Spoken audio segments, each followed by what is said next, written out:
Hello everyone, welcome back to my channel.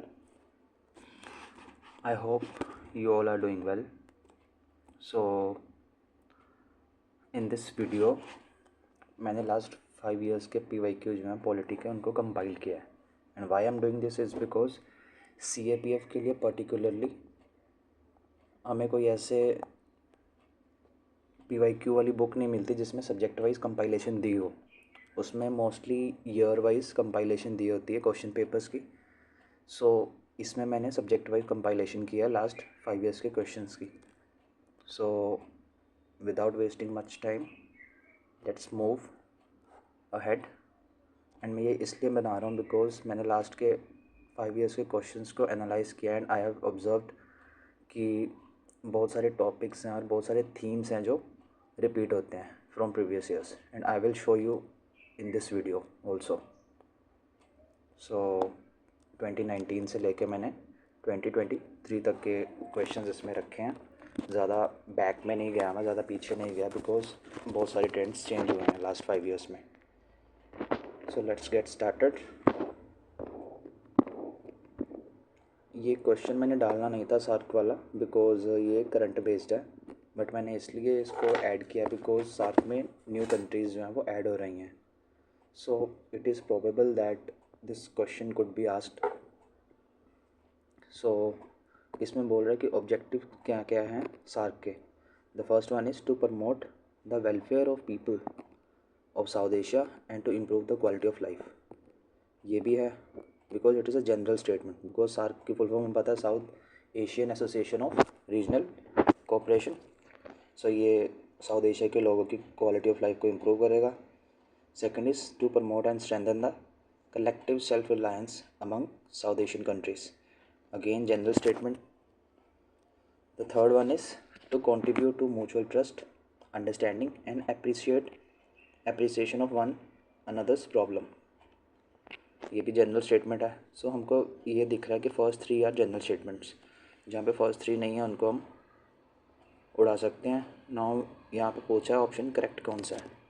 जब भी आप क्वेश्चन पढ़ते हो ना उसमें करेक्ट इनकरेक्ट को फर्स्ट मार्क कर लिया करो बिकॉज बहुत टाइम ऐसा होता है कि उसने पूछा करेक्ट होता है या इनकरेक्ट पूछा होता है, हम कुछ और मार्क कर देते हैं.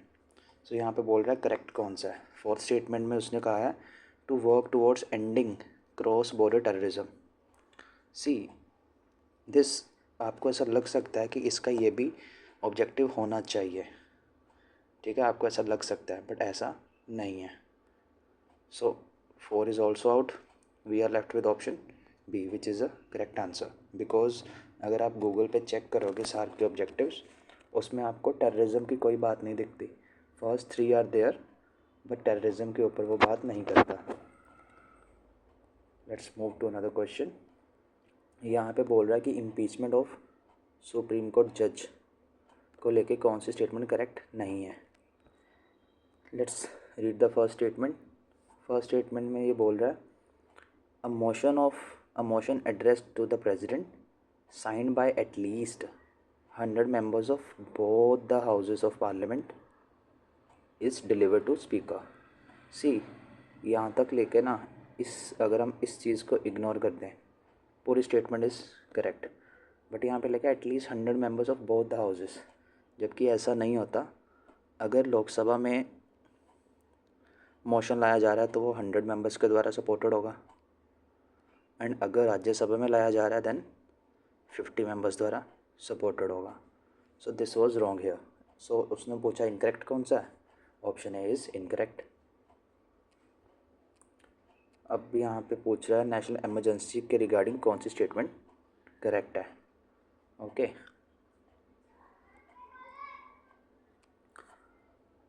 A proclamation of emergency may be made by the president only. ऐसे जब भी एक्सट्रीम वर्ड्स मिलते हैं ना आप उनको हाईलाइट कर लिया करो, अंडरलाइन कर लिया करो सो दैट आप इन स्टेटमेंट्स को पढ़ते समय ज़्यादा ध्यान दें. Made by president only when the security of India और any part thereof is threatened by war, external aggression और आर्म्ड मिलियन. ये बोल रहा है कि इमरजेंसी तभी डिक्लेयर की जा सकती है जब हमें ऑलरेडी थ्रेट हो वॉर के द्वारा, एक्सटर्नल एग्रेशन के द्वारा या फिर आर्म्ड मिलियन के द्वारा. अगर आपने इमरजेंसी के बारे में पढ़ा हो आर्टिकल 352, तो उसमें ऐसा लिखा हुआ है कि even before occurrence of national emergency declare की जा सकती है। मींस इमरजेंसी हुई नहीं है, सिर्फ सस्पिशन के बेस पे भी इमरजेंसी को डिक्लेयर किया जा सकता है। सो ये फर्स्ट स्टेटमेंट रॉन्ग हो गई। ऑप्शन में पूछ रहा है करेक्ट कौन सा है। So first is wrong, we will eliminate the first. So option D is the correct answer. Okay, and ये जो second, third and fourth statement है, इट्स नॉलेज बेस्ड स्टेटमेंट। अगर आपने पढ़ा हुआ है तो ही आप इसको करेक्ट कर सकते हैं। और फर्स्ट स्टेटमेंट भी मैंने इसलिए एलिमिनेट किया बिकॉज मुझे उसका पता था। ये एलिमिनेशन बेस्ड है but on the basis of knowledge, not on the basis of any guess work. Next is, ये बोल रहा है कौन सा कमीशन पब्लिक सर्विसेज से एसोसिएटेड नहीं है। ठीक है, तो इसका तो हमने पढ़ा हुआ है। अगर आप मॉडर्न पढ़ते हो तो मॉडर्न के लास्ट में बहुत सारी जो पोस्ट इंडिपेंडेंस है उसमें बहुत सारी ऐसी कमेटीज़ दी हुई हैं, बहुत सारे कमीशंस दिए हुए हैं जो सेटअप किए गए थे। And it was set up in I think 1947, Radha Krishna commission. And ये कमीशन जो था यूनिवर्सिटी एजुकेशन से रिलेटेड था। ओके, यूनिवर्सिटी एजुकेशन से रिलेटेड था ये कमीशन। बाकी तीन, Lee commission, Islington commission, HSN commission, ये तीनों एजुकेशन से रिलेटेड नहीं है, ये तीनों पब्लिक सर्विसेज से रिलेटेड है। Let's move ahead.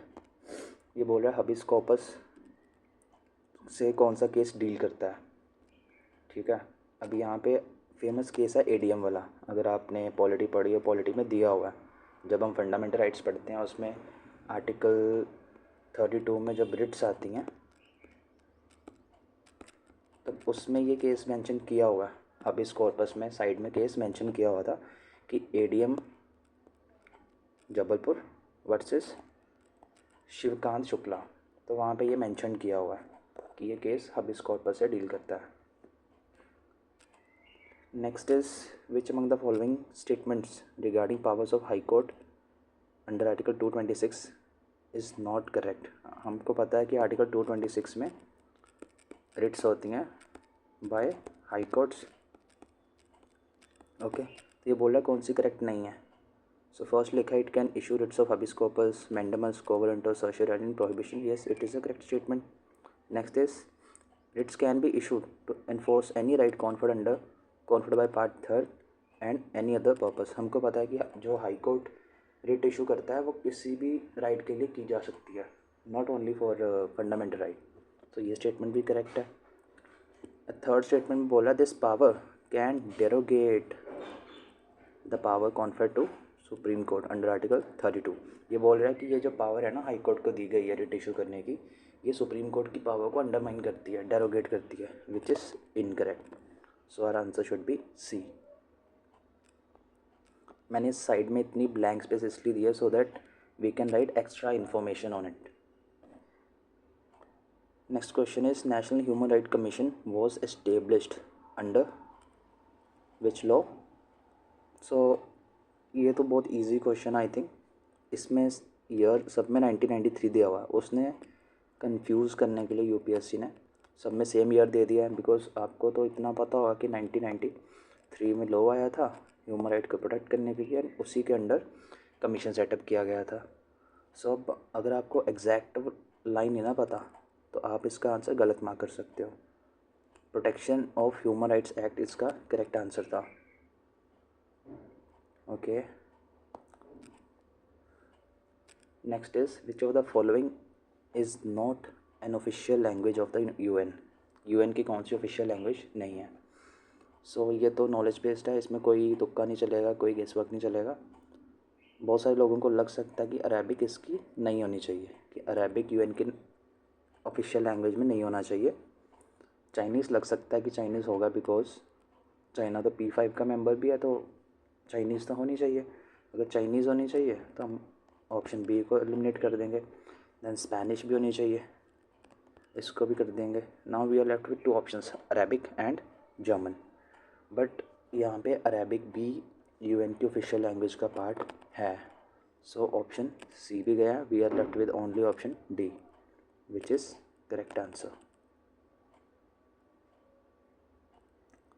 Next is right to information act के अकॉर्डिंग कौन से स्टेटमेंट्स करेक्ट हैं। अब यहाँ पे बोल रहा है there shall not be more than 12 information commissioners. Okay, यहाँ पे बोला chief information commissioner shall hold office for a term of 5 years। ठीक है, एंड लास्ट पे लिखा है कि CIC जो है एलिजिबल है रीअपॉइंटमेंट के लिए। सो अगर आपने बॉडीज़ पढ़ रखा है लक्ष्मीकांत से, देन यू मस्ट नो कि रीअपॉइंटमेंट उसकी नहीं होती। सो ऑप्शन डी इज़ गॉन। अब यहाँ पे लिखा है कि चीफ इलेक्शन कमिश्नर जो है वो 5 years तक ऑफिस होल्ड करते हैं। ऐसा कुछ नहीं होता, वो ऑफिस होल्ड करते हैं 65 years की एज तक, और वट क्या हो गया इसका, या वो ऑफिस होल्ड करते हैं 65 years की एज तक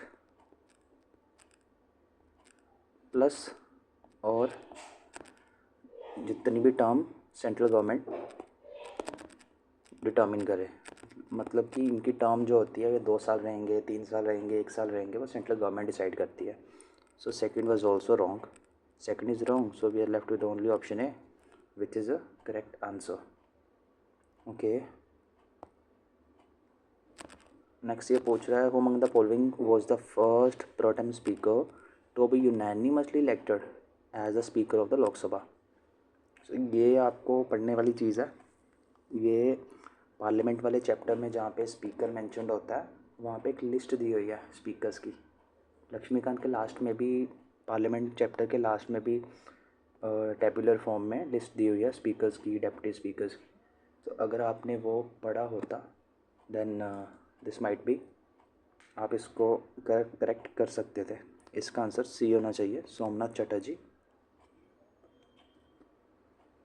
एंड प्रोटेम स्पीकर का तो आपको पता होगा ये क्या होता है।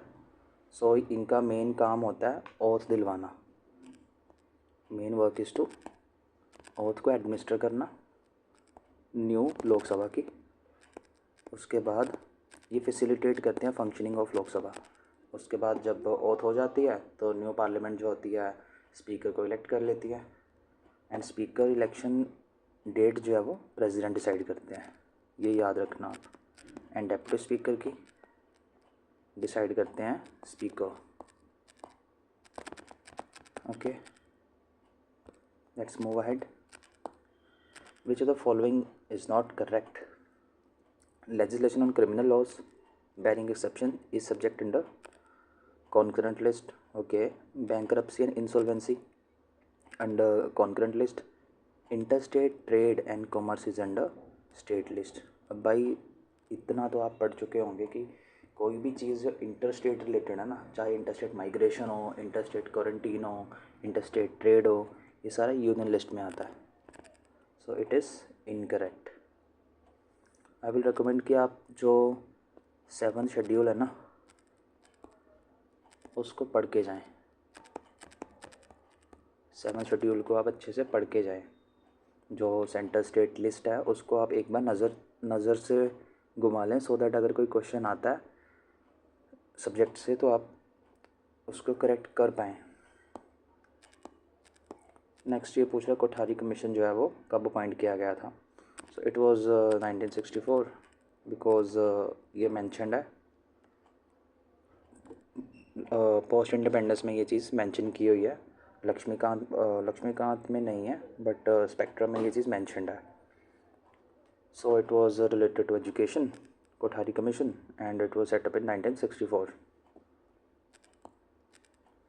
Next is landmark case of DC Wadhwa versus state of Bihar in supreme court is related to which of the following powers of governor. तो अगर आपने गवर्नर वाला चैप्टर अच्छे से पढ़ा हुआ है तो आपके उसी चैप्टर में ऑर्डिनेंस की जहाँ पे पावर होती है गवर्नर की अंडर आर्टिकल 213, वहाँ पे एक ऐसे बॉक्सी सा बना के दिया हुआ है जहाँ पे ये केस के बारे में मेंशन्ड है, DC Wadhwa versus state of Bihar, जहाँ पे वो बात करते हैं कि उन्होंने आई थिंक 89 और I don't remember the exact number. So उन्होंने मतलब बहुत सारे ऑर्डिनेंस को प्रोमलगेट किया था without letting the law passed by the legislature. So ये ऑर्डिनेंस से रिलेटेड है। ओके, नेक्स्ट क्वेश्चन बोल रहा है कि कौन सा फेडरल फीचर नहीं है इंडियन फेडरलिज्म का। अब यहाँ पे क्लियरली मेंशन कर रहा है Indian federalism is based on principle of separation of power. India में सेपरेशन ऑफ पावर नहीं चलती, बिकॉज इंडिया में जो एग्जीक्यूटिव होता है वो लेजिस्लेचर का पार्ट होता है। ठीक है, जो काउंसिल ऑफ मिनिस्टर है under article 74 is executive, and that council of minister is also part of parliament which is a legislature.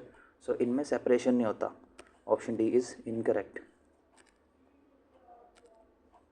Next question is कौन सी पैरामिलिट्री फोर्स जो है पार्लियामेंट्री पैरामिलिट्री फोर्स जो है वो ओल्डेस्ट है। तो ये तो अगर आप CAPF के लिए कर रहे हैं तो ये तो आपको सबको पता होगा कि असम राइफल जो है वो सबसे ओल्डेस्ट है।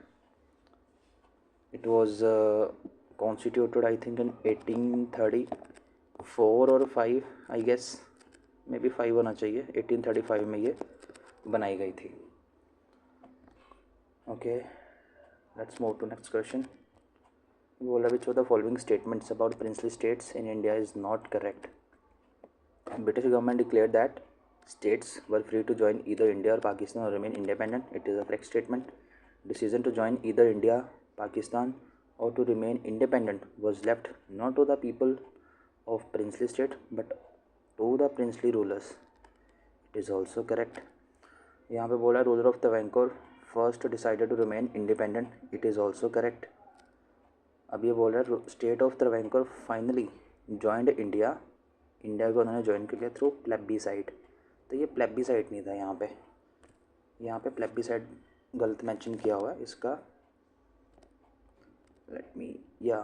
इसका आंसर ये होना चाहिए। ये तीनों तो करेक्ट हैं। उसने बोला इनकरेक्ट कौन सा। Incorrect is option D.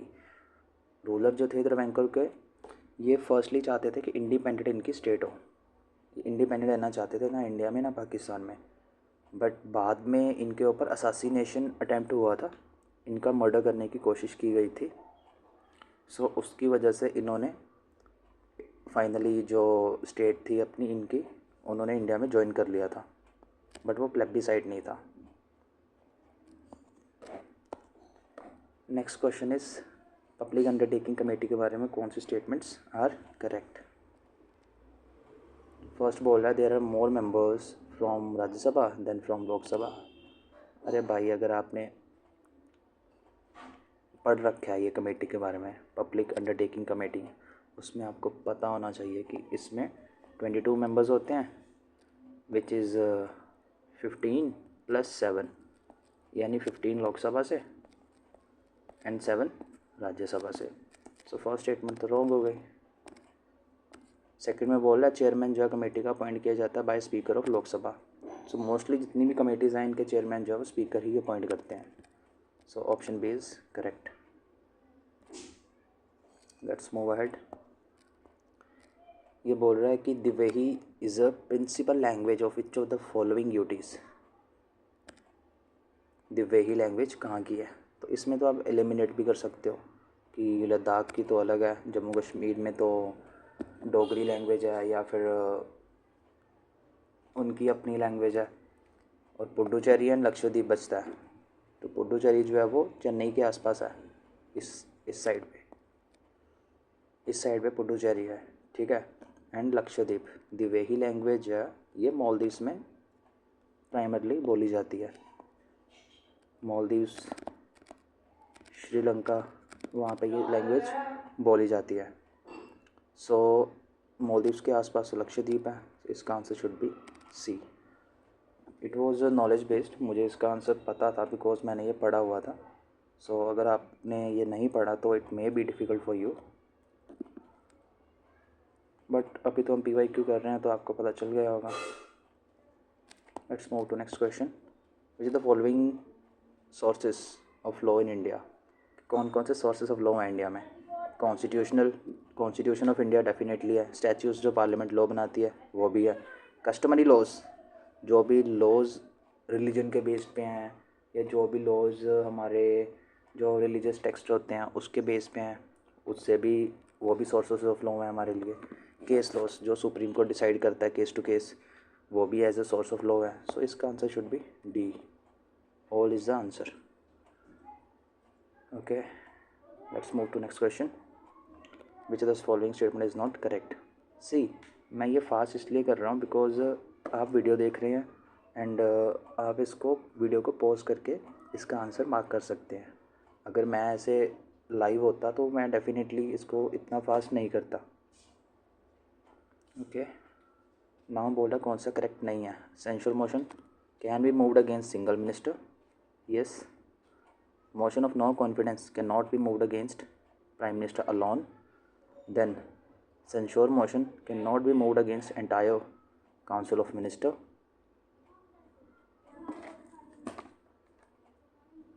Censure motion can be moved against group of minister. It is also correct कि censure motion जो है किसी सिंगल मिनिस्टर के अगेंस्ट भी हो सकता है, ग्रुप ऑफ मिनिस्टर के अगेंस्ट भी हो सकता है and entire council of minister के अगेंस्ट भी हो सकता है। So option C is incorrect. Okay, यहाँ पे लिखा motion of no confidence can't be moved against prime minister alone. अब यहाँ पे आपको लगेगा कि कैन नॉट भी लिखा है, अलोन लिखा है, तो ये एक्सट्रीम हो सकता है। बट उसने बात की है नो कॉन्फिडेंस मोशन की, जो कि हमेशा काउंसिल ऑफ मिनिस्टर के अगेंस्ट मूव किया जाता है। एंड नो कॉन्फिडेंस मोशन जो होता है इसके लिए हमें कोई रीज़न देने की ज़रूरत नहीं होती। नो रीज़न, कोई भी रीज़न की ज़रूरत नहीं होती। विदाउट रीज़न हम इसको पार्लियामेंट में ला सकते हैं, मूव कर सकते हैं। और जो सेंसुअर मोशन होता है इसमें हमें रीज़न की ज़रूरत होती है, इसमें हमें रीज़न बताना पड़ता है। Okay, let's move to next question. Which the following are functions of cabinet secretary? अब पता है आपको कैबिनेट सेक्रेटरी ये उसमें मेंशन किया हुआ है लक्ष्मीकांत में, जो मिनिस्टर्स वाले चैप्टर्स हैं काउंसिल ऑफ मिनिस्टर, उसमें ग्रुप ऑफ मिनिस्टर्स हैं, लास्ट में कैबिनेट सेक्रेटरीज़ के बारे में मेंशन किया हुआ है। सो उसी में लिखा हुआ है कि जो कैबिनेट सेक्रेटरी होता है वो क्राइसिस इन मैनेजर होता है। ठीक है, सो ये statement is correct according to that information. First statement बोल रही है कि to ensure inter ministerial coordination. अब ये बोल रहा है कि जो मिनिस्ट्रीज़ के बीच में कोऑर्डिनेशन होती है ना, उसको ये एंश्योर करता है, उसको एस्टेब्लिश करता है। तो ये जनरल स्टेटमेंट है, ये भी करेक्ट हो जाएगी। सो उसने बोला करेक्ट कौन सी है? So option C is are correct answer.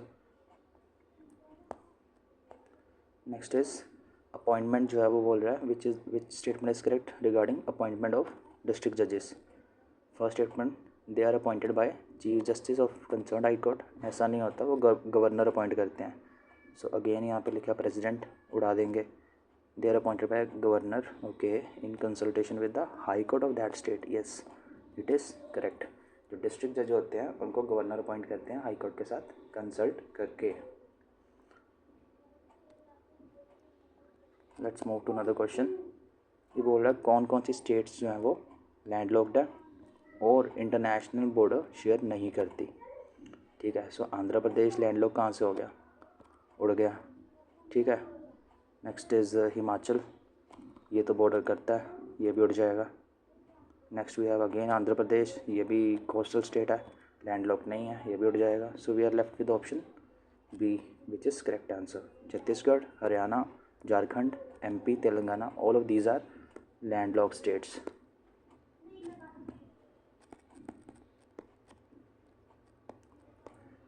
Swaran Singh committee recommend the insertion of which of the following to constitution?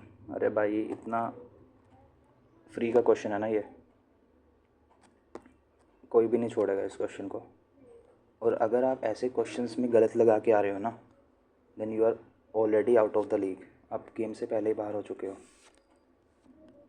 ठीक है, फंडामेंटल ड्यूटीज़ थी जो स्वर्ण सिंह कमेटी ने रेकमेंड की थी। एंड आपको ये भी पता होना चाहिए कि उन्होंने टैक्स वाली, टू पे टैक्स, टैक्स पे करना, वोट करना, एट्सेट्रा, ऐसे 3-4 और ड्यूटीज़ उन्होंने रेकमेंड की थी, बट वो ऐड नहीं की गई थी फंडामेंटल ड्यूटीज़ में।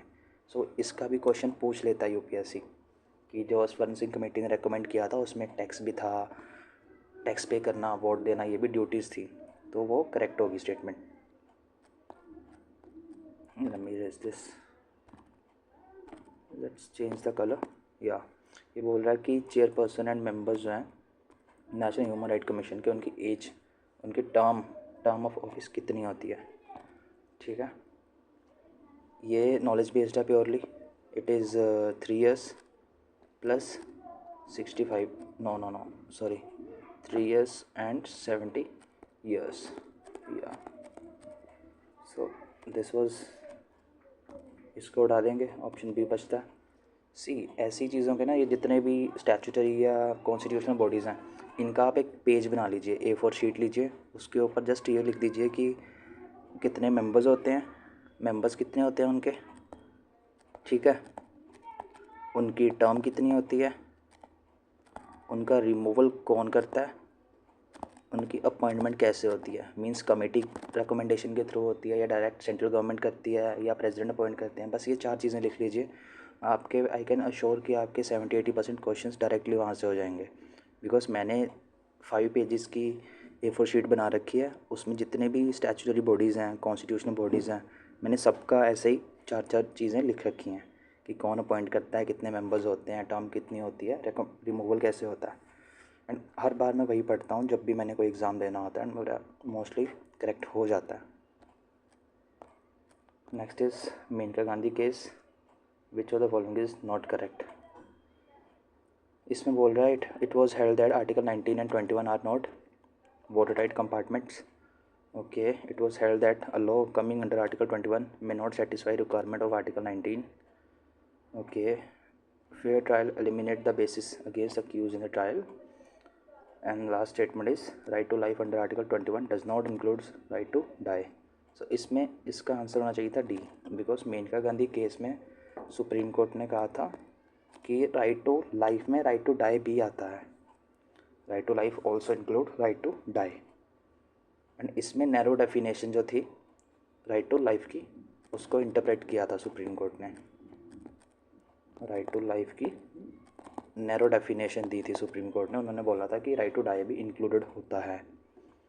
So option D is the correct answer. So next question is which of the following fundamental rights has not been provided to a person. कौन सा फंडामेंटल राइट प्रोवाइड नहीं किया गया। First one is protection against prosecution and punishment for the same offence more than once. ये article 20 के under covered है, ठीक है, इट इज़ गिवन। यहाँ पे लिखा है to refuse to give his a sample of hand writing as evidence to support a prosecution against him. Next is to act as a witness against himself. Okay, and the last one is right not to be convicted of any offence except for violation of law in force at the time of commission of that act charged as an offence. ये भी दिया हुआ है, it is covered under article 20 also, ये भी 20 के अंदर आता है। अब यहाँ पे दिया हुआ है 2 चीज़ें, यहाँ पे बोल रहा है to act as a witness against himself. यहाँ पे लिखा है कि वो अपने अगेंस्ट विटनेस नहीं बनाया जा सकता, ये भी आर्टिकल 20 में लिखा हुआ है। बट यहाँ पे जो लिखा है ना to refuse to give his hand writing samples as an evidence to support prosecution against himself, ये कोई फंडामेंटल राइट नहीं है। अगर आपने अच्छे से आर्टिकल 20 को पढ़ा हो देन यू मस्ट नो कि वहाँ पे क्लियरली मेंशन किया हुआ है कि जो भी बायोडेटा है अक्यूज्ड पर्सन का, वो देना होता है और वो उसके फंडामेंटल राइट की वायलेशन नहीं होती। So answer should be B. Okay, let's move next question. यहाँ पे बोल रहा है electoral college for electing president of India does not include which of the following. President के इलेक्टोरल कॉलेज में कौन सी चीज़ें, कौन से लोग नहीं होते। First one is all elected members of Rajya Sabha, ठीक है, ये होते हैं। All elected members of legislative assemblies of state, ये भी होते हैं, सिर्फ इलेक्टेड पर्सनस होते हैं। Next is all members of legislative council. See, legislative council का ना इलेक्टेड ना ही नॉमिनेटेड मेंबर, कोई भी इसका पार्ट नहीं होता। So third one is wrong, first and second is correct. Okay, let's move to another question. Which one of the following statement with regards to preamble to Constitution of India is not correct? First statement में ये बोल रहा है कि the term secular democratic republic was not there in preamble originally. Yes, ये जो थी 42nd amendment act 1976 में ऐड की गई थी ये चीज़. सो ये तो करेक्ट है. Preamble contains the basic structure of the constitution. By itself preamble is not enforceable in court of law. Yes, preamble को एनफोर्स करवाने के लिए हम सुप्रीम कोर्ट या हाई कोर्ट में नहीं जा सकते. Next is Supreme Court has held that preamble cannot be considered as an aid to the legal interpretation of the Constitution where language is ambiguous. यहाँ पे ये statement is wrong. Why? Because supreme court ने कहा था कि preamble जो है उसको यूज़ किया जा सकता है लॉ को इंटरप्रेट करने के लिए. सो इसमें बोल रहा है कि लॉ, इसमें ये बोल रहा है कि प्रियम्बल को यूज़ नहीं किया जा सकता, which is a wrong statement.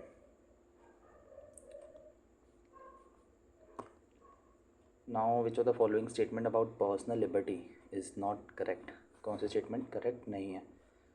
First statement is state does not have the authority to deprive any person within territory of India of his personal liberty without any rational basis. Next is basis of depriving a person of his property of his personal liberty must be in accordance with the procedure established by law. Okay, last one is personal liberty can be secured by judicial writ of habeas corpus.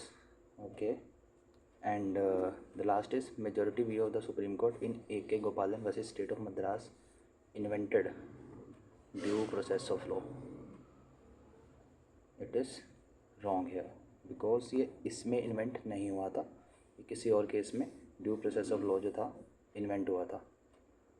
और वो भी invent नहीं हुआ था, यहाँ पे लिखा है इन्वेंट हुआ था. ड्यू प्रोसेस ऑफ लॉ जो है ये अमेरिका से लिया गया है. ठीक है, ये यूएस के कॉन्स्टिट्यूशन से ड्यू प्रोसेस ऑफ लॉ जो है अडॉप्ट किया गया है. सो हमने इन्वेंट नहीं किया है, इसको अडॉप्ट किया है. So this statement is wrong. Next question is which are the following statement about public account committee is correct? Correct पूछ रहा है. यहाँ पे बोला committee consist of not more than 15 members from Lok Sabha, 10 members from Rajya Sabha.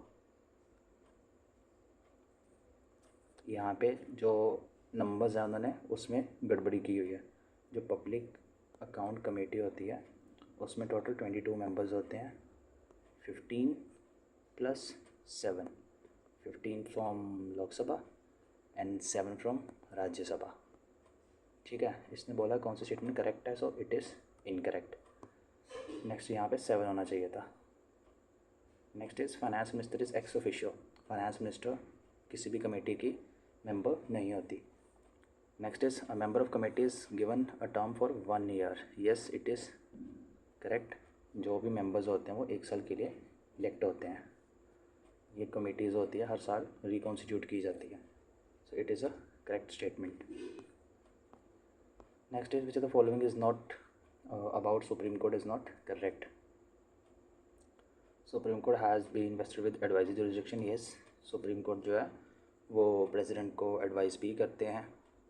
Supreme court may refuse to provide opinion to president if so asked in certain circumstances. Yes, ये भी mentioned है polity में कि 2 तरह के केसेस होते हैं.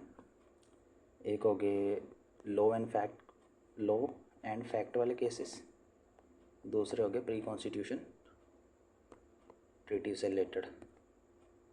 ठीक है, अब लॉ एंड फैक्ट रिलेटेड जो केसेस होते हैं इसमें सुप्रीम कोर्ट जो है वो रिफ्यूज़ कर सकता है अपना opinion, but pre constitution matters में सुप्रीम कोर्ट को ओपिनियन देना ही होता है. Next is law declared by supreme court is binding on all courts within the territory of India. It is also correct. We are left with only option A which is incorrect. So option A is the right answer. यहाँ पे बोल रहा है article 129 and article 144 of the constitution of India supreme court has been vested with power to punish for contempt of court. ये article यहाँ पे गलत mention किया हुआ है बिकॉज आर्टिकल 129 में लिखा हुआ है कि supreme court is a court of record. Supreme court is a court of record. So statement 1 is wrong. Next, which of the following powers of Supreme Court is also conferred to High Court? Advisory jurisdiction, ये सिर्फ supreme court के पास है. Power of doing complete justice in any case और matter pending before court, ये वाला जो matter है ये भी सिर्फ सुप्रीम कोर्ट के पास है, बिकॉज ये जो power of doing complete justice है it is mentioned under article 142, article 142 of constitution. ठीक है, ये भी सिर्फ सुप्रीम कोर्ट के पास है. Power of a court of record, yes it is correct, because supreme court under article, अभी जो ऊपर मैंने एमसीक्यू बताया यहाँ पे अंडर आर्टिकल 129 सुप्रीम कोर्ट जो है वो कोर्ट ऑफ रिकॉर्ड है. Article 129 supreme court court of record है. एंड अंडर आर्टिकल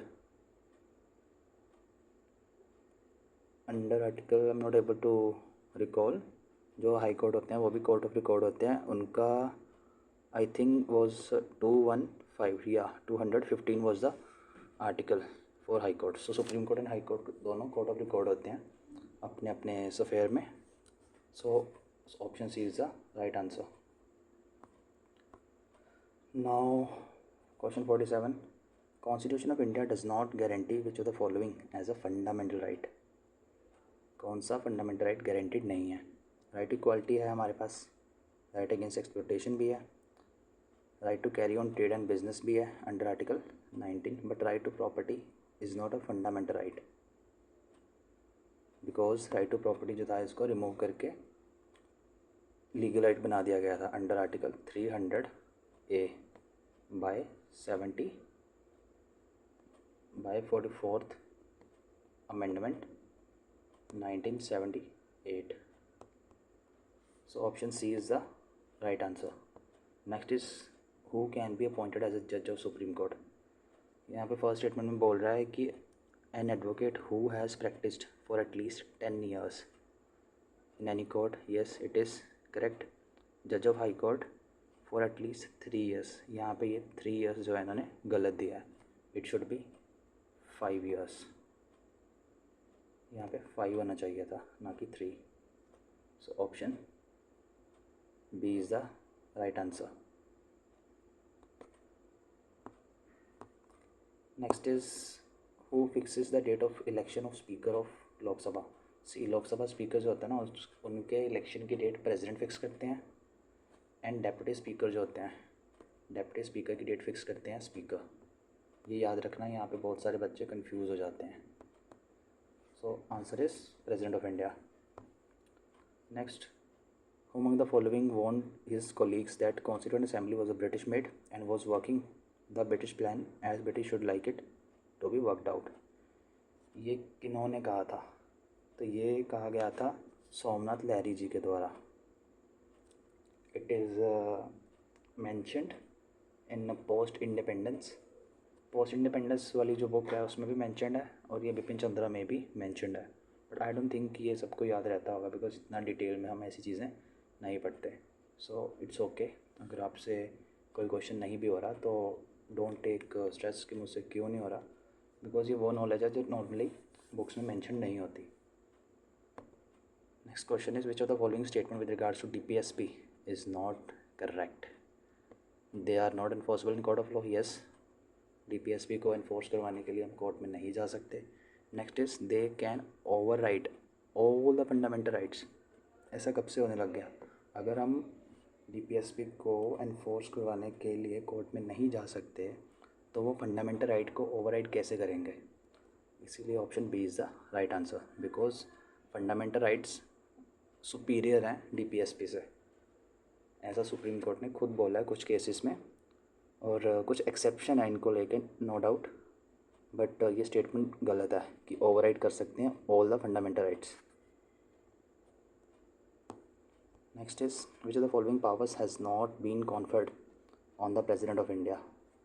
ठीक है, president appointment of prime minister, yes under article 75 prime minister को अपॉइंट किया जाता है to decide at his discretion any question regarding the disqualification of MP. Next पढ़ लेते हैं, to grant pardon to a person who has been punished by court martial.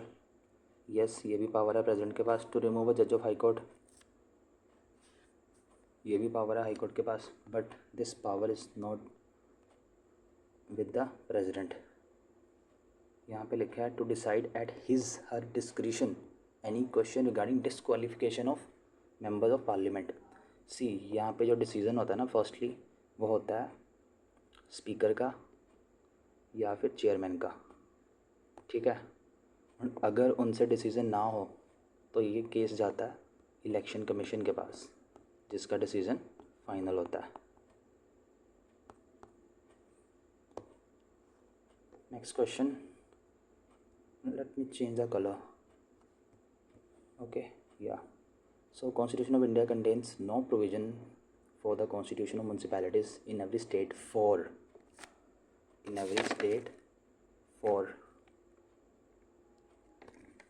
नगर पंचायत उसके लिए है, म्यूनसिपैलिटी के लिए है, म्यूनसिपल कॉरपोरेशन के लिए भी है, बट अर्बन पंचायत के लिए कुछ भी मेंशन नहीं है।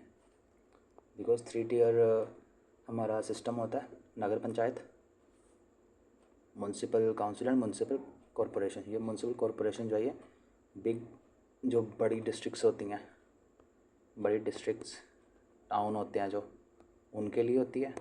एंड जिनकी पॉपुलेशन कंपैरेटिवली कम होती है वहाँ पे म्यूनसिपल काउंसिल्स होती हैं। एंड जो नगर पंचायत है ये वहाँ पे बनाई जाती हैं जो एरिया ट्रांजिशन में होता है, फ्रॉम विलेज टू अर्बन। जो विलेज टू अर्बन में कन्वर्ट हो रहा होता है उसके लिए नगर पंचायत बनाई जाती है, बट अर्बन पंचायत जैसा कोई भी कॉन्सेप्ट नहीं है। So answer should be D. यहाँ पे मैं बहुत कचरा कर देता हूँ, I am sorry for this. Next is a member giving notice of resolution for removal of speaker Lok Sabha should be addressed to whom. लोग जब भी स्पीकर को रिमूव करने के लिए रेजोल्यूशन दिया जाता है तब जो रेजोल्यूशन होता है वो एड्रेस किया जाता है सेक्रेटरी जनरल को लोकसभा के, ना कि डिप्टी स्पीकर को, ना ही प्राइम मिनिस्टर एंड प्रेसिडेंट। ये तो ऐसे ही दिए हुए हैं ईजिली एलिमिनेट हो जाने से। तो सो सेक्रेटरी जनरल जो होते हैं लोकसभा के, उनको मोशन जो है वो एड्रेस किया जाता है, जो रेजोल्यूशन होता है वो एड्रेस किया जाता है सेक्रेटरी जनरल को लोकसभा के। Next is again public account committee. मैंने बोला था ना बहुत सारे क्वेश्चंस हैं, थीम्स हैं जो रिपीट हो रहे हैं। ये क्वेश्चन 3 बार रिपीट हो चुका है पब्लिक अकाउंट कमेटी वाला। सो ऐसे ही ना पैटर्न्स होते हैं, थीम्स होते हैं जो यूपीएससी ऐसे एग्ज़ाम्स में रिपीट करता है। सो हमको ये क्वेश्चन मिस नहीं करने होते किसी भी कोस्ट पे, बस यही क्वेश्चन हैं जो हमको इक्वल पे लाते हैं, एज में नहीं लाते, इक्वल्स में लाते हैं। उनके साथ जो ज़्यादा मेहनत कर रहे हैं, जो काफ़ी टाइम से इस फील्ड में हैं, सो हमें उनके एटलीस्ट इक्वल होना है। एज करने के लिए तो हमें एक्स्ट्रा एफर्ट करना ही पड़ेगा, बट एटलीस्ट इक्वल्स पर रहेंगे तो ही हम कम्पीट भी कर पाएंगे।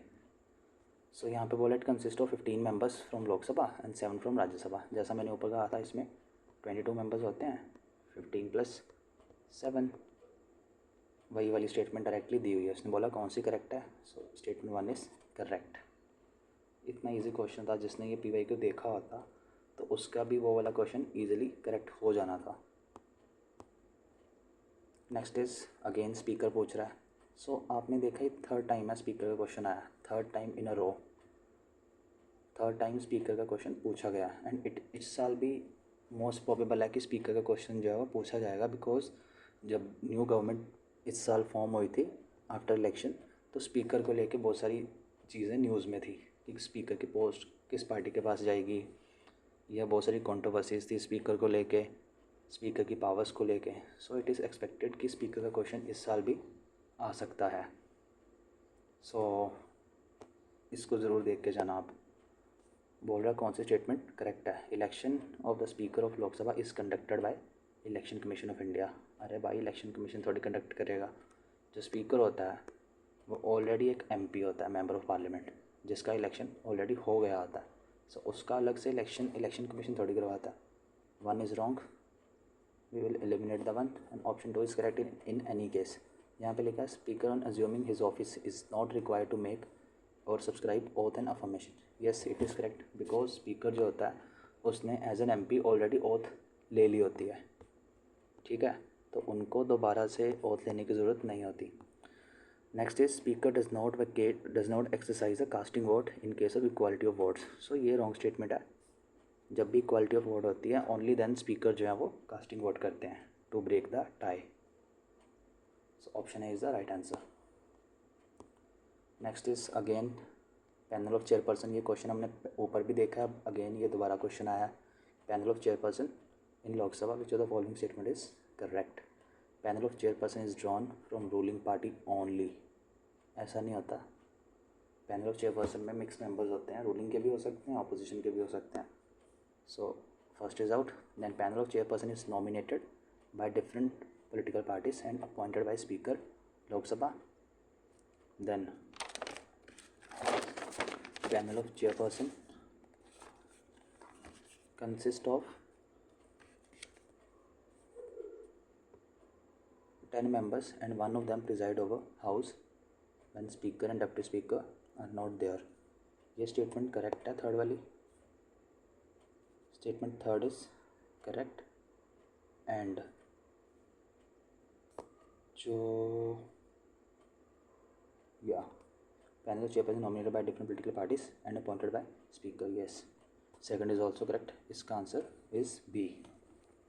ओके, तो आप ना इसको वीडियो को जैसे क्वेश्चन आता है पहले पॉज कर लीजिए एंड अपना आंसर मार्क कीजिए एंड देन आप जो मैं आंसर मार्क कर रहा हूँ उसको देखो। बिकॉज ऐसे अगर आप डायरेक्टली आंसर देखोगे तो आपकी जो थिंकिंग है वो एनालिटिकल थिंकिंग जो है वो डेवलप नहीं हो पाएगी। एंड जितने भी आपके क्वेश्चन सही हो रहे हैं या फिर गलत हो रहे हैं कमेंट बॉक्स में ज़रूर बताना। Next is the following statement with regards to deputy speaker Lok Sabha is correct. Again ये फिर से दोबारा क्वेश्चन रिपीट हुआ है। On resolution of Lok Sabha both speaker and deputy speaker cease to be member of the house, yes it is correct. Both speaker and deputy speaker vacate their office in resolution of Lok Sabha, वो vacate नहीं करते। So option जहाँ पे second statement है उसको हम remove कर देंगे। Now only deputy speaker vacates office and speaker shall not vacate office until before the first meeting of Lok Sabha. It is correct. So answer is D, because जो speaker होते हैं वो अपनी जो सीट होती है उसको वेकेट नहीं करते, बिकॉज वो फैसिलिटेट करते हैं न्यू लोकसभा की सिटिंग को। जैसे ही न्यू लोकसभा की फर्स्ट सिटिंग होनी होती है उससे पहले वो डिज़ाइन कर देते हैं। So option D is the right answer. Next which the following statements regarding passing of a law under state list are correct. First is even in the sphere means state list. Even in the state list exclusively reserved for state, parliament can legislate under certain circumstances. Yes, it is correct. For example, अगर कोई international treaty है, ठीक है, कोई international treaty है उसको implement करना है या फिर राज्यसभा ने रेजोल्यूशन पास किया है लॉ बनाने के लिए, तो पार्लियामेंट लॉ बना सकती है स्टेट लिस्ट पे। One is correct. Second is parliament can not legislate a subject under state list under any circumstances. तो ये तो फर्स्ट स्टेटमेंट को ही कॉन्ट्राडिक्ट कर रहा है, so it is wrong. Third one is resolution supported by 2/3 of the members present and voting is required to be pass by Rajya Sabha to made a law under state list, yes it is correct. Special majority चाहिए होती है which is 2/3 majority of member present voting. So option 1 and 3 यहाँ पे लिखा नहीं हुआ, option C था यहाँ पे। 1 and 3 is correct. Next question, which the following statement regarding ordinance are correct. President can promulgate ordinance which are of temporary duration, yes temporary duration का होता है। Second is ordinance promulgated by president has to be ratified by parliament within 6 weeks of its reassembly के बाद 6 weeks के अंदर इस ordinance को ratify किया जाएगा by the parliament. What should be its answer?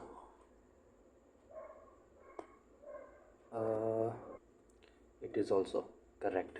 So option C is the right answer. जो ordinance होता है ना, ऑर्डिनेंस की मैक्सिमम लाइफ जो होती है, ऑर्डिनेंस की मैक्सिमम लाइफ होती है 6 मंथ 6 वीक्स, ये याद रखना आप। Because 6 month is the maximum gap between two sittings of sitting mean session, two sittings of parliament and 6 week ये जो यहाँ पे दिया हुआ है. सो मैक्सिमम लाइफ जो है किसी ऑर्डिनेंस की यूपीएससी पूछ सकता है कि कितनी होगी, तो 6 month एंड 6 weeks होगी. ठीक है. Next is as per the provisions of the constitution which of the following statement is correct. So आप हमेशा करेक्ट इनकरेक्ट को फर्स्ट मार्क कर लो सो दैट आपका आंसर गलत ना हो. वो बोल रहा है only parliament has power to legislate over subject under concurrent list. अगर कोई कॉन्करेंट लिस्ट है तो ये तो हम सब जानते हैं कि उस पर स्टेट भी बना सकता है एंड सेंटर भी लॉ बना सकता है. It is wrong. Both parliament and state legislature have power to legislate over a subject under concurrent list. Correct पूछ रहा है. It is correct. Option B is the right answer. Next is in relation to powers of union government which of the following statement is not correct. यहाँ पे बोल रहा है government of India may undertake legislative functions of territory outside India by agreement with government of that territory. Yes, it is correct. Union government may not entrust state government with functions over matter where executive power of the union extend. So it is wrong. ऐसा mention किया हुआ है under article I am not very sure 300 something कि 300 और 200 something that union जो है state को कुछ अपने फंक्शंस डिवोट कर सकता है. So second option is wrong option. Next is idea of social justice requires that equal treatment be supplemented with principle of proportionality. Next, due and equal consideration is given to all individuals. It is correct. Equality of treatment to be transcend to recognize special needs. Second and third is ना, जो यहाँ पे second and third statement दी हुई है ये general statement है. अगर आपको थोड़ा सा भी सोशल जस्टिस का मतलब पता है then you must know option statement second and third is general statement with regards to social justice. जो वन दिया हुआ ना, ये अगर यहाँ तक स्टेटमेंट होती then it would be correct. But ये जो प्रिंसिपल ऑफ प्रोपोर्शनैलिटी ऐड किया गया ना, ये सोशल जस्टिस का पार्ट नहीं होता. सो उठ जाएंगे. ऑप्शन क्या होगा? 2 and 3rd only. 2 and 3rd only statement is correct. First one is wrong. Next, which of the following correct in relation to panchayats? First statement, only the parliament may endow panchayats with powers and authority. ऐसा नहीं होता. जो panchayat subject है वो states के under आता है. It comes under state and state legislature जो होती है वो पंचायत को पावर डिवोट करती है. Okay, so first is wrong. Next is state में endow powers to panchayat in preparation of plans for economic development and social justice. Yes, अभी मैंने बताया कि स्टेट गवर्नमेंट जो है पावर देती है पंचायत को. Second is correct. Third is already correct because यहाँ दोनों में थर्ड दिया हुआ है. सो हमें ये देखने की ज़रूरत नहीं है. Answer is C. Okay. Next is which of the following statements about attorney general of India is not correct. यहाँ पे नॉट पूछा है. First is person must be qualified to be जज of supreme court. Yes, supreme court के जज बनने की qualifications होनी चाहिए अटॉर्नी जनरल के पास. Second, he she enjoy right of audience only in supreme court and high court. He she hold office during pleasure of president. Yes, it is correct. He she receive remuneration as determined by the president. It is also correct. Option B जो है ना यहाँ पे incorrect है because जो AGI होता है under article 76. Article 76 में मेंशन किया हुआ है कि जितने भी कोर्ट्स हैं कंट्री में सब में जो अटॉर्नी जनरल होते हैं उनको राइट टू ऑडियंस होता है. So only supreme court high court नहीं होगा. इसका answer all the courts in the country होगा, चाहे वो ट्राइब्यूनल है चाहे कोर्ट है. आगे या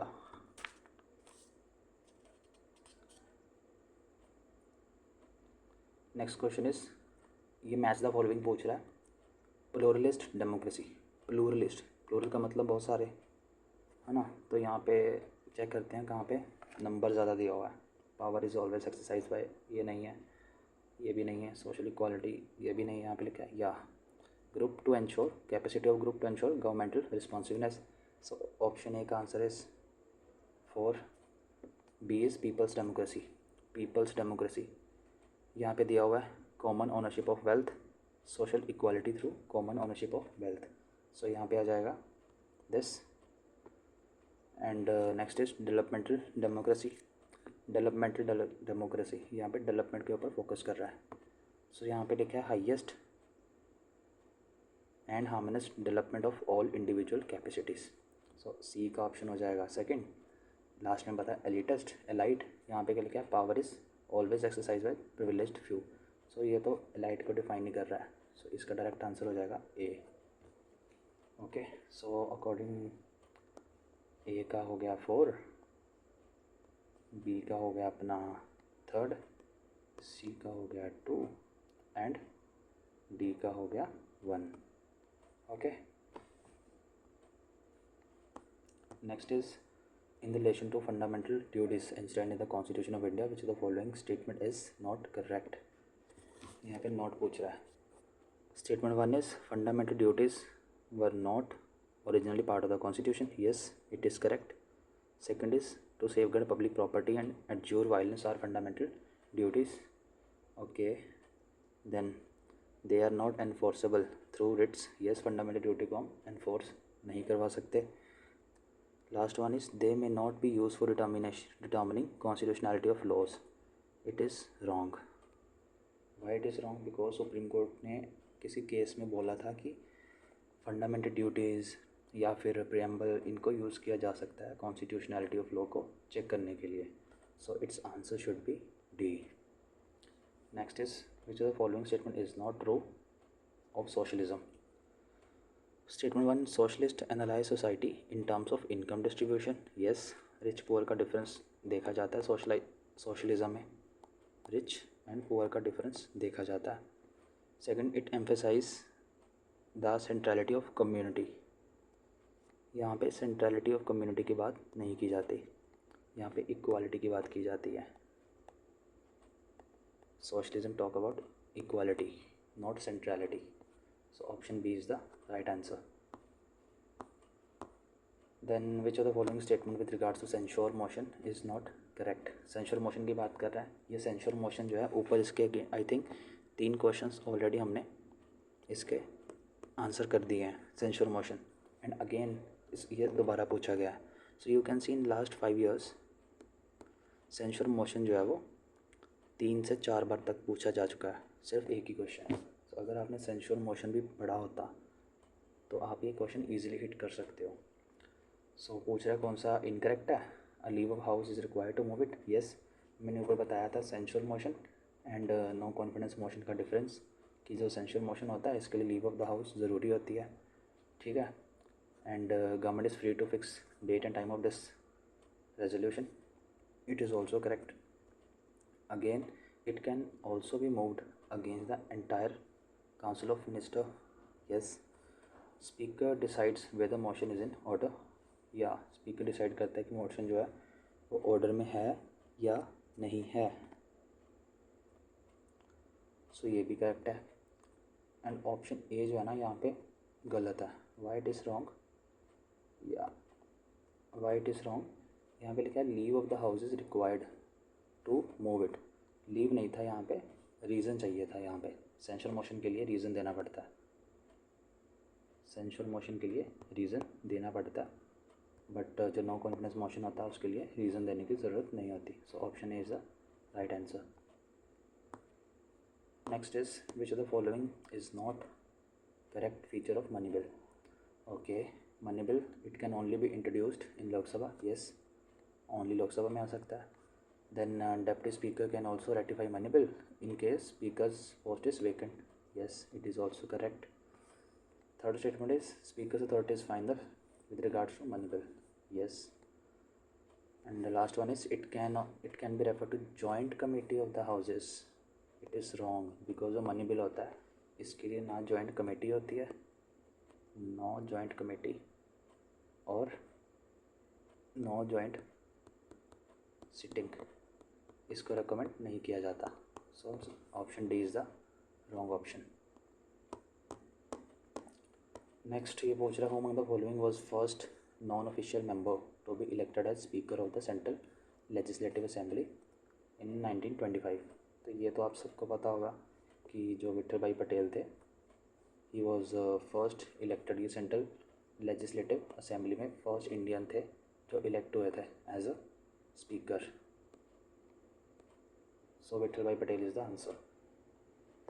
next, according to delimitation commission of India and subject to Article 333 of the Constitution, what is the maximum number of members that a state legislative assembly may have? So it is I think 500. ये मैंने अपने notes में भी लिखा हुआ है। So option B is the right answer. See ऐसी जो फैक्चुअल चीज़ें होती हैं ना, इनको मैंने अगेन बोला था कि जैसे पॉलिटी है, पॉलिटी में भी अब लक्ष्मीकांत में जो चैप्टर दिया हुआ पार्लियामेंट, ठीक है, पार्लियामेंट चैप्टर अपने आप में बहुत बड़ा है।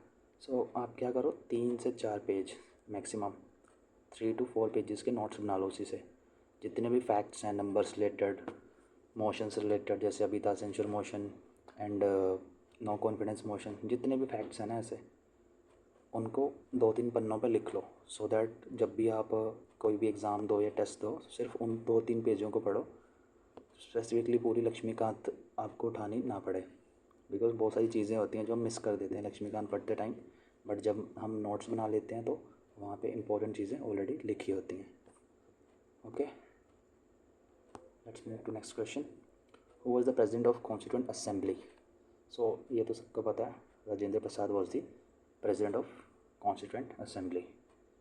ओके, आई एम अज्यूमिंग कि आपसे भी ये क्वेश्चन बन रहे हैं, एटलीस्ट 70 to 80% तो हो रहे हैं, ठीक है, बिकॉज आपने प्री दे रखा है एंड ये मैं अज्यूम कर रहा हूँ। अगर प्री नहीं भी दिया तो भी आपने लक्ष्मीकांत अच्छे से पढ़ी होगी। एंड ये तो PYQs हैं, और वो भी simple plain to the point PYQs हैं, कुछ CSE जैसे घुमा के नहीं दिया हुआ, सिंपल दिया हुआ है, स्ट्रेट फॉरवर्ड। सो इसका आंसर आपको आना ही चाहिए। Next is which of the following are essential requirements of a person to be appointed as member of finance commission? Let's see, a Supreme Court judge or one qualified to be appointed as such.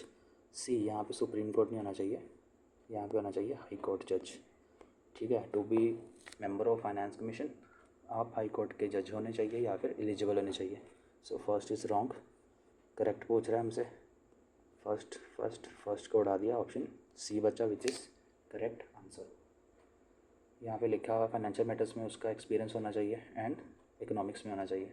So finance commission का member है अगर, तो उनके पास financial या फिर economics की knowledge तो होनी ही चाहिए। So statement second and third is correct. Next, which among the following is not central feature of polyarchy? Polyarchy का कौन सा सेंट्रल फीचर नहीं होता? देखते हैं। Government is in hands of elected officials, yes, it is correct. Right to run for office is restricted. Wait, right to run for office is restricted. Colour change कर लेता हूँ मैं, अरे यार, या next is practically all adults have right to vote, it is also correct. And there is free expression and right to criticize and protest, ये भी होता है। जो ऑप्शन बी है ना, it is wrong, because polyarchy जो होती है उसमें right to run for office restricted नहीं होता, वो ओपन होता है, it is open. So option B is the right answer. Next question, which of the following does not fall under the definition of money bill? Again ये जो money bill है ये भी ऊपर 2 बार आ चुका है, 2 times ऊपर आ गया एंड थर्ड टाइम अब आया है। So in last 5 years money bill 3 बार पूछा गया है और वो भी इन रो लगातार। So this is the benefit of doing PYQs। Let's answer this. Money bill कौन सा नहीं है? Amendment of law with respect to any financial obligation undertaken by government of India, yes it is money bill. Then payment of money into consolidated fund of India, it is money bill. सी जो consolidated fund of India है, इसके related कोई भी incoming है या फिर out going है, वो सारे मनी बिल्स के रिलेटेड होते हैं, बस ये याद रख लो। Next is appropriation of money out of consolidated fund of India. Again मैंने क्या बोला था, कंसोलिडेटेड फंड ऑफ इंडिया में कोई भी पैसे आ रहे हैं या फिर जा रहे हैं तो वो मनी बिल के अंडर आएगा। बच्चा हमारे पास option C which is incorrect answer. यहाँ पे लिखा है any financial bill as per requirement of article 117। So जो 117 है इसमें बहुत सारी चीज़ें हैं, जैसे फाइन्स हैं और भी मैटर्स हैं जो कंसोलिडेटेड फंड ऑफ इंडिया से डील नहीं करते। So answer is C. Okay, next, to cherish and follow the noble ideas which inspired our national struggle for freedom is a provision of which one of the following of the Constitution of India. So ये जो mentioned है ना, it is not mentioned in preamble, okay, and it is not there in fundamental rights, it is also not there in DPSP. ये fundamental duties का part है, because ये कह रहा है कि हम जो noble ideas हैं जो फ्रीडम स्ट्रगल के, उनको चेरिश करेंगे, उनको फॉलो करेंगे। ये तो एक तरह की ड्यूटी हुई ना, ये DPSP थोड़ी होगा, स्टेट थोड़ी फॉलो करेगी, गवर्नमेंट थोड़ी इन चीज़ों को फॉलो करेगी, ये सिटीजन्स करेंगे। सो ये फंडामेंटल ड्यूटी का पार्ट है। Okay, next is who can't organise Lok Adalat. Taluk level committee can organise, district authority भी कर सकती है एंड हाई कोर्ट भी कर सकता है, प्लस सुप्रीम कोर्ट भी करता है लोक अदालत को ऑर्गेनाइज, बट पंचायत कमेटी नहीं करती। So option is A. Next, should I zoom या यहाँ पे बोल रहा है which of the following about Max Weber's ideal theory of bureaucracy are correct. Statement 1 में बोल रहा है कि it refers to dominant class character about bureaucracy, and bureaucracy is associated with structural and behavioral characteristics. So its answer should be this, because one statement is wrong. ये wrong क्यों है? because वो बोल रहा है bureaucracy जो है वो dominant class character है, which is not the case according to me. So its answer should be B only. Next is which of the following statement with regards to DPSP is not correct. देख लेते हैं ये भी। State shall follow the DPSP both in matter of administration as well as in making of laws. Okay. Next, DPSP embody the objects of state under Republican Constitution. Okay. Then DPSP has precedence over fundamental right in case of conflict between two. It is wrong. हमने ऊपर भी देखा है कि fundamental rights and DPSP के बीच में जब भी कॉन्फ्लिक्ट होता है तो फंडामेंटल राइट्स जो हैं वो ओवर पावर करते हैं DPSP को, विद 2 एक्सेप्शंस। 2 एक्सेप्शन भी हैं इस रूल में, उनको छोड़ के फंडामेंटल राइट्स जो हैं वो ओवरराइड कर देते हैं DPSP को। So option C is the right answer. Next is which of the following pair of list are correctly matched. देख लेते हैं। State list, public health and sanitation, ये अगेन स्टेट लिस्ट में है। यूनियन में सिटीजनशिप, ये citizenship सिर्फ हमें यूनियन गवर्नमेंट देती है, ना कि state government. Then concurrent list, medical, legal and other professions, it is also correct. So all the pairs are correct. इसका आंसर बी होना चाहिए। Next is, let me zoom out. Yeah, which of the following statements regarding short notice questions asked in the legislature are correct? Okay, first we बोल रहा है these related to matters of urgent public importance and can be asked for oral answer at notice of not less than 10 days. Okay. Next is, short notice questions can be admissible if minister concerned agree to answer. Next is, short notice questions are asked during question hours. So यहाँ पे ये statement is wrong. सो इसको and इसको we will eliminate. We are left with only option B, because question hour जो होता है इसके बीच में शॉर्ट नोटिस क्वेश्चन को नहीं पूछा जाता. शॉर्ट नोटिस क्वेश्चन जो होते हैं इसके लिए अलग से सेपरेट टाइम डिवोट होता है. इसके लिए सेपरेट टाइम दिया जाता है शॉर्ट नोटिस क्वेश्चन के लिए. So option B is the right answer. Let's move to next question. Again attorney general of India वाला क्वेश्चन. ये अभी हमने ऊपर सॉल्व किया था. So in last 5 years attorney general वाला क्वेश्चन 2 times आ चुका है. ओके अब ये बोला कौन सी करेक्ट नहीं है. He shall have right to speak in house of parliament. It is correct. He shall have right of audience in all courts. मैंने बोला था ना वहाँ पे कि जो अटॉर्नी जनरल होते हैं इनके जितने भी कोर्ट्स हैं कंट्री में उन सब में राइट टू ऑडियंस होता है. सो ये भी करेक्ट है. He must have same qualification as जज ऑफ सुप्रीम कोर्ट. यस ये भी स्टेटमेंट हमने ऊपर पढ़ी है. It is also correct. But option D is incorrect. यहाँ पे लिखा है he is whole time counsel for government. Attorney general जो होते हैं ये पार्ट टाइम काउंसिल होते हैं, होल टाइम नहीं होते. ये साथ साथ में अपनी प्राइवेट प्रैक्टिस भी करते रहते हैं. Option D is the wrong answer. Next is which of the following is not true of 10th schedule of the Constitution of India pertaining to disqualification of members of Parliament and state legislature.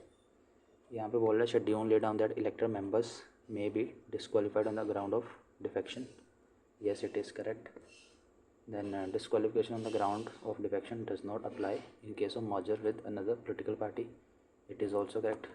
But यहाँ पे ना condition होती है 2/3 वाली कि अगर आपकी party के 2/3 मेंबर्स हैं किसी और पार्टी के साथ मर्ज हो रहे हैं या फिर अलग से पार्टी बना रहे हैं तो वहाँ पे डिस्क्वालिफिकेशन नहीं होती. Next is cases of dispute are decided by speaker or chairman of the house concerned. Okay yes it is correct. Then supreme court of India is the final arbiter in cases which remain unsolved. ये गलत है because यहाँ पे supreme court की जगह पे election commission होना चाहिए. हमने ऊपर देखा कि इलेक्शन कमीशन जो होता है उसका डिसीज़न फाइनल होता है विद रिगार्ड्स टू डिस्क्वालिफिकेशन अगर स्पीकर या फिर चेयरमैन से डिसीज़न नहीं लिया जा रहा तो, अदरवाइज़ नहीं. नेक्स्ट क्वेश्चन इज कौन सी स्टेटमेंट इनकरेक्ट है with regards to DPSP. Again DPSP पे 4 क्वेश्चन पूछ चुका है लास्ट 5 years में.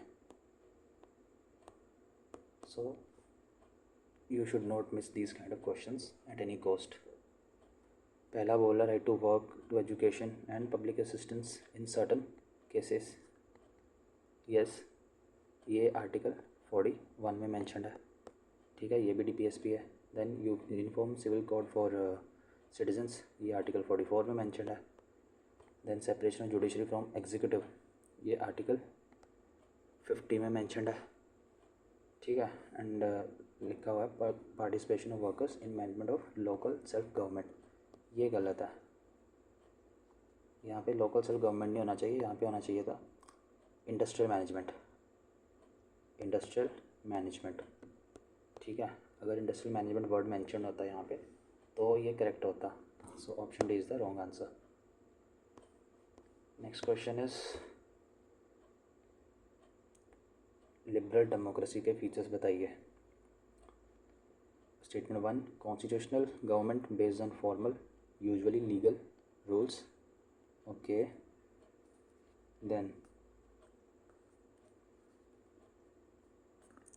guarantees of civil liberties and individual rights.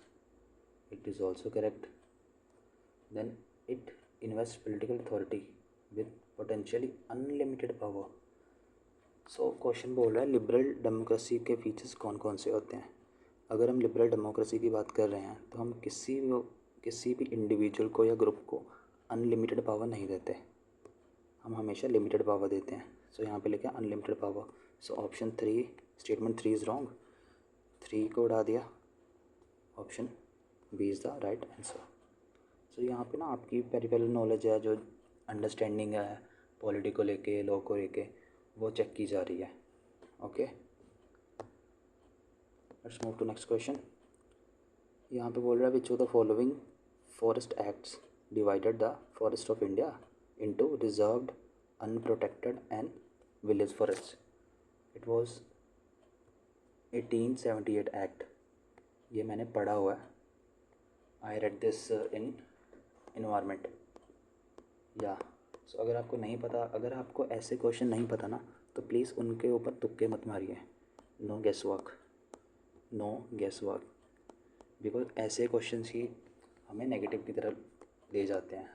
जो हमारा पॉजिटिव स्कोर बन रहा आता है उसको गिरा देते हैं, बिकॉज यहाँ पे प्योर फैक्ट है, कोई यहाँ पे गेस वर्किंग नहीं चल रही। अगर आपको पता है तो पता है, नहीं पता तो नहीं पता। सो ऐसे क्वेश्चंस को आप तभी अटैम्प्ट कीजिए अगर आपके पास नॉलेज है, अदरवाइज़ लीव करना बेटर होगा। Next is why did early nationalist oppose Council Act of 1892? Let's see. Statement 1, number of members of Legislative Council was increased. It is the correct answer. उसने पूछा why, क्यों किया था, इसलिए नहीं किया था। Then number of members of Provincial Council was increased, ये भी सही है। Third is council were given right to discuss the annual budget. It is also correct. Then act did not give Indians control over public funds. So ये ऑप्शन जो है ना, it is the right answer. Means due to this statement, जो early nationalist थे जिनको हम moderates कहते हैं, मॉडरेट्स जो थे उन्होंने अपोज किया था इंडियन काउंसिल एक्ट को। सो दिस वाज इट। ये थे हमारे, I think it was more than 90 questions. अगर आपने ये 90 क्वेश्चन कर लिया ना, आई कैन अश्योर यू कि अगर 10 क्वेश्चन आ रहे हैं पॉलिटी के, 10 भी आ रहे हैं और वो इनके रिलेशन में है, इनसे रिलेटेड है किसी भी तरह से, तो आप 6 और 7 ईजिली हिट कर दोगे। अगर आपने ये वीडियो को अच्छे से देखा है, अच्छे से समझा है और लॉजिकल रीजनिंग आपने अप्लाई की है, तो out of 10 you can definitely mark 6 और 7 questions right. So this was it. Thank you for watching this video, and if you like it you can subscribe. Thank you.